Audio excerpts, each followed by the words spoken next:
নিজেদের মধ্যে আলাপ আলোচনা করে সম্ভব হলে আগামী 1 সপ্তাহের মধ্যে সরকারকে ঐক্যবদ্ধ দিক নির্দেশনা প্রদান করার আহ্বান জানানো হয়। গণভোট সহ বিরোধপূর্ণ বিষয়ে 1 সপ্তাহের মধ্যে ঐকমত্যে পৌঁছতে রাজনৈতিক দলগুলোকে কঠোর বার্তা দিয়েছে সরকার। নির্ধারিত সময়ের মধ্যে ঐকমত্য না হলে সরকার নিজস্ব উদ্যোগে চূড়ান্ত সিদ্ধান্ত জানিয়ে দেবে বলে স্পষ্ট জানানো হয়েছে।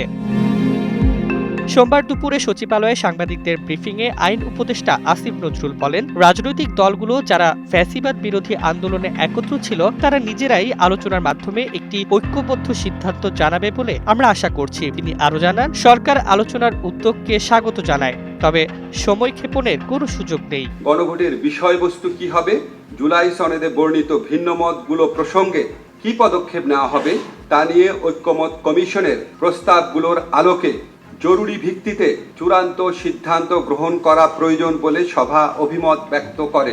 জুলাই সনদ বাস্তবায়নে গণভোট আয়োজনের বিষয়ে আগেই ঐকমত্য কমিশনের নীতিগত সমর্থন দেওয়া হলেও সময়সূচি নিয়ে দলগুলোর অবস্থান এখনো ভিন্ন। বিএনপি ও সমমনা দলগুলো আগামী ফেব্রুয়ারিতে জাতীয় নির্বাচনের দিনেই গণভোট চায়, আর জামায়াতে ইসলামী চায় নভেম্বরের মধ্যেই ভোট আয়োজন। অন্যদিকে এনসিপি সময় নিয়ে নিরপেক্ষ অবস্থান বজায় রেখেছে।